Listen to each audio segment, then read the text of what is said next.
Good evening, visitors. Welcome to the Australian War Memorial's Last Post ceremony.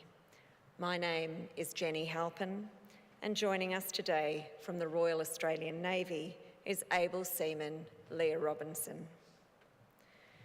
As part of the memorial's commemorations to mark the end of the Second World War, today we remember the 81st anniversary of the sinking of the Tamahoko Maru.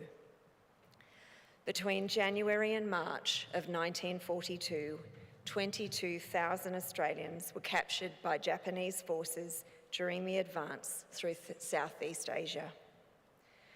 Once captured, prisoners of war were formed into work parties to provide forced labour for the Japanese army.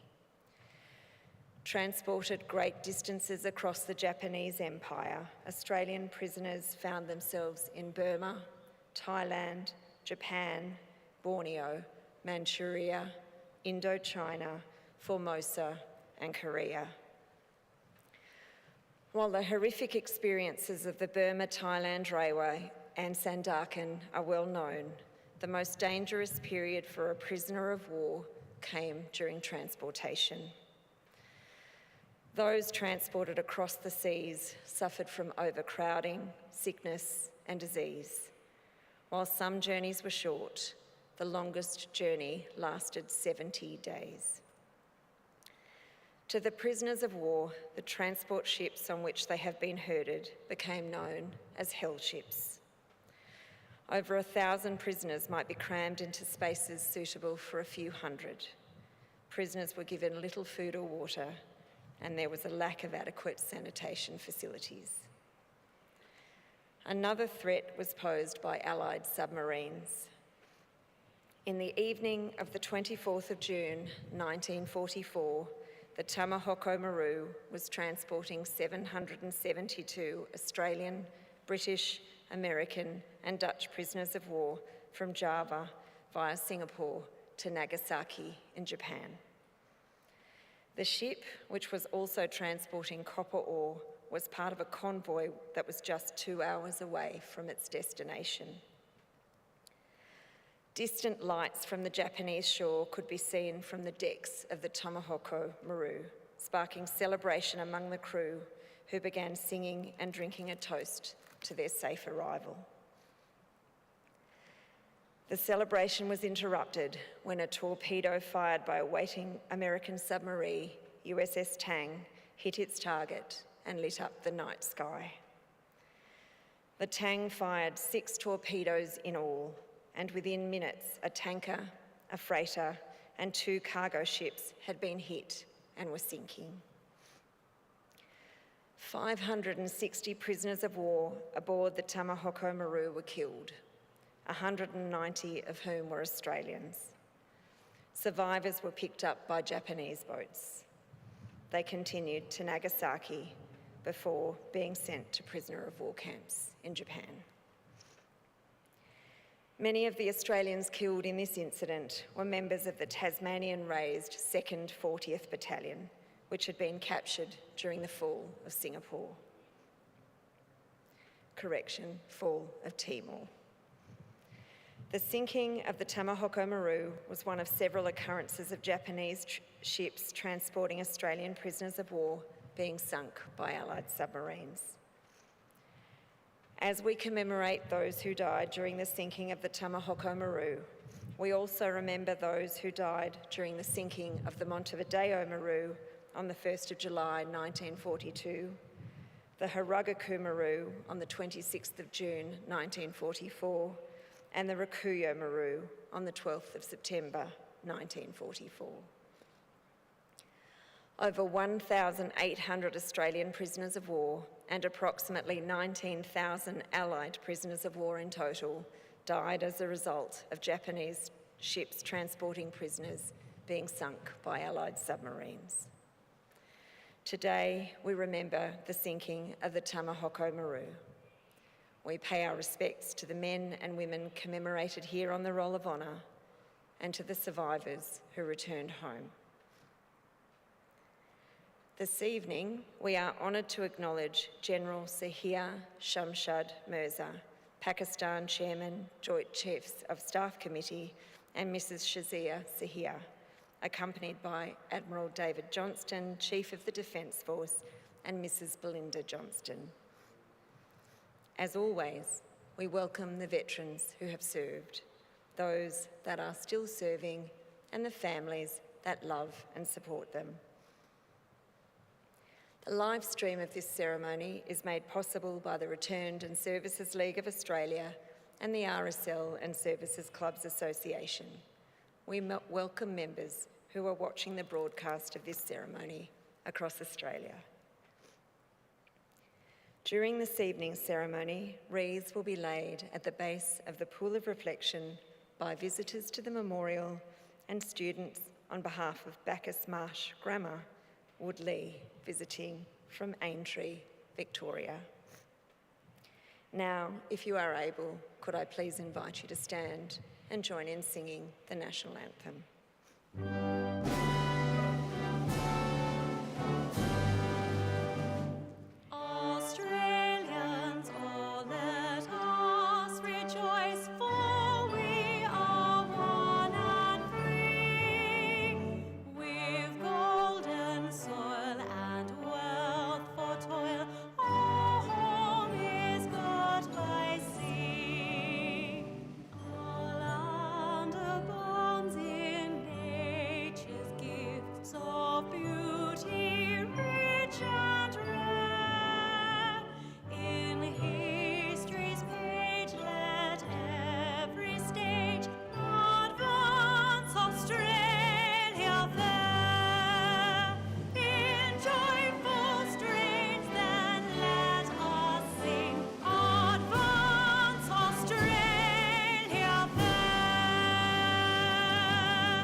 Students and those who require a seat, please be seated. The Australian War Memorial was the vision of Charles Bean, Australia's First World War official historian. Bean landed with the Australian troops on Gallipoli and stayed with them at the front through to the end of the war. The idea of this national memorial and museum came to him at Pozières, France, in the depths of the bloody fighting of 1916. Bean's idea was that this would be a place where families and friends could mourn loved ones buried in faraway places. It would also be a place that could help all Australians understand what these men and women had endured and what they had done for us. Bean's vision, to which we remain true, is best expressed as inscribed in the entrance to the memorial's galleries. Here is their spirit, in the heart of the land they loved, and here we guard the record which they themselves made. Tonight, we will read the story behind just one of those on the Roll of Honour, which lists the names of more than 103,000 men and women who have given their lives for us in war and on operations for more than a century. But first, we present a lament, Flowers of the Forest. Wreaths or floral tributes will now be laid at the base of the Pool of Reflection.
Today, we pay tribute to Sergeant Wason Herbert Watsford Arnold. Wason Arnold was born in Kindred, a rural area on the central coast of northwest Tasmania, on the 29th of July, 1910. The area was originally known as Kindred Plains, named because so many settlers to the area became related through marriage. The son of Henry James and Alice Arnold, early pioneers of the area, Wason's father was part of the Arnold family who had lived in the region since at least the 1860s. His mother had been born in Dorset in England and immigrated to Tasmania at the age of 18. Wason and his family lived in Kindred until his father's health deteriorated, at which point the family moved to West Ulverstone. Wason went to work as an excavator at the hydroelectric works at Tarralee in Central Highlands of Tasmania. In 1935, he had a serious accident when his jackhammer hit some unexploded galvanite, and he spent 8 months recovering from the blast at Hobart General Hospital. After the accident, he worked as a bus driver based in Ulverstone. With the coming of the Second World War, Wason Arnold joined the militia. His family had a tradition of service, and his mother Alice had worked for the Red Cross during the First World War. Having served in the 12th 50th Battalion for 3 months, Arnold discharged from the militia in order to enlist in the 2nd Australian Imperial Force, doing so on the 4th of June 1940. Initially allotted to the 2nd Machine Gun Battalion in October, he transferred to the newly raised 2nd 3rd Machine Gun Battalion. While in the 2nd 3rd, he was raised in Adelaide. Each of its companies was from a different state. The unit would not come together until it was travelling to the Middle East in April 1941, by which time Private Arnold had already been promoted to corporal. Arriving at the Suez Canal in mid-May, the 2nd 3rd Machine Gunners travelled to Palestine, where they joined the invasion of Syria in June, engaged in heavy fighting against the Vichy French. It was a short campaign, but the machine gunners saw extensive service. After a ceasefire came into effect at midnight on the 11th of July, Corporal Arnold and his comrades remained in Syria as a part of the occupation force until the end of the year. By then, Japan had entered the war and the AIF had been recalled to Australia. Sailing towards home on the troop ship Orcades on the 1st of February, Arnold and his comrades were soon caught in a Japanese thrust. British forces in Singapore surrendered on the 15th of February. Orcades reached Sumatra 2 days later and continued to Batavia in Java. The Japanese were already moving through the Netherlands, East Indies, and it was decided that the divisional support units aboard would make a stand. It was a futile gesture. The small Allied force that was supposed to defend Java was built around the 2nd, 3rd and other units aboard the Orcades. Commanding Officer Arthur Blackburn was promoted to Brigadier and was placed in command of what became known as Black Force.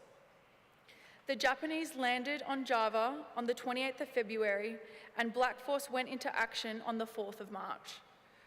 Arnold was promoted to sergeant, perhaps to fill the ranks left vacant by those who had been killed. Regardless, Dutch forces surrendered and Black Force was ordered to lay down its arms. Those who had survived would spend the rest of the war as prisoners, used for labour in the infamous Burma-Thailand Railway or languishing in prison camps. The worst and most dangerous period in a prisoner's life, however, was travelling in captivity. Overcrowding, sickness, disease, and dangers posed by Allied submarines caused stress and anxiety. Conditions on board the Japanese hell ships were severe. Over 1,000 prisoners might be crammed into spaces suitable for a few hundred, and were given little food, fresh water, or adequate sanitation facilities. On the 3rd of June 1944, a large convoy of 19 vessels, including Tamahoko Maru and Mio Maru, carrying more than 900 prisoners of war, left Singapore. It spent 3 days in Manila, where Tamahoko Maru loaded 7,500 tons of copper ore. After leaving Manila, the convoy encountered a typhoon. Prisoners were prevented from eating and using the toilet and were moved to Tamahoko Maru. US intelligence had been tracking the convoy, intercepting and decoding Japanese communications. On the 19th of June, 3 US submarines, Tang, Tenosa, and Shark II, were sent to attack. 4 days later, just before midnight, Tang fired 3 torpedoes at the trailing ship and a spread of 3 more to the leading ship. The first torpedo hit directly under the forward hold, and the second amidships on Tamahoko Maru. The explosion was violent and the ships sank quickly. At around 10 o'clock the following morning, Japanese rescue ships arrived at the scene of disaster. Soldiers were the first to be picked up, then women and children. Prisoners of war were left last. Of some 770 prisoners of war, 560 had died. Among their number was Wason Arnold. With no grave but the sea, today Arnold is commemorated at the Singapore Memorial.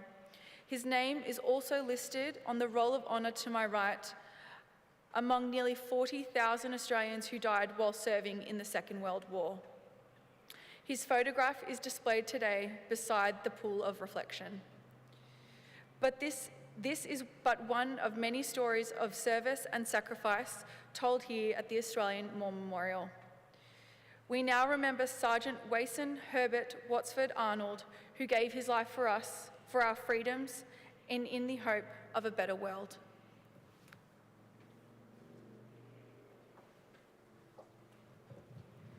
Please stand for the reading of the ode and the sounding of the last post.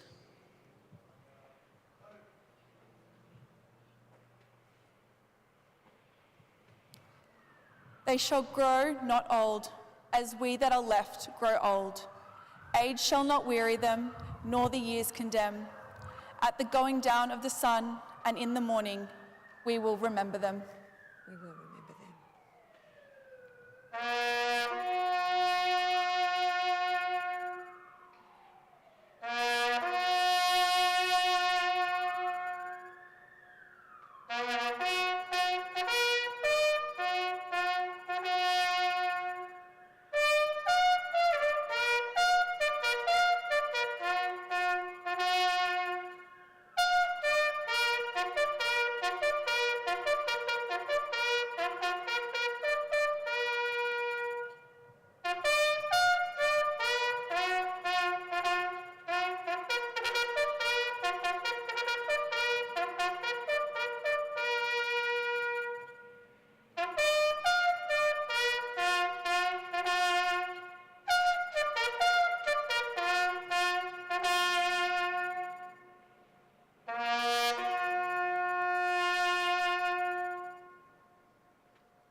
Lest we forget. Lest we forget.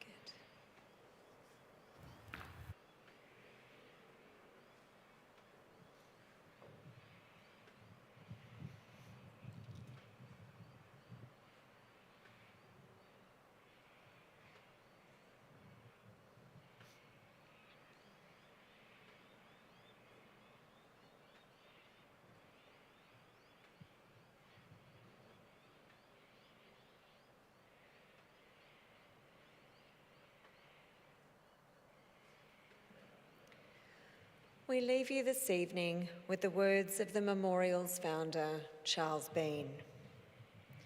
Many a man lying out there at Pozières or in the low scrub at Gallipoli, with his poor, tired senses barely working through the fever of his brain, has thought in his last moments, well, it's over. But in Australia, they will be proud of this. Ladies and gentlemen, girls and boys, that concludes the last post ceremony. On behalf of our director, staff and volunteers, thank you for visiting the Australian War Memorial today. We wish you all a very pleasant evening.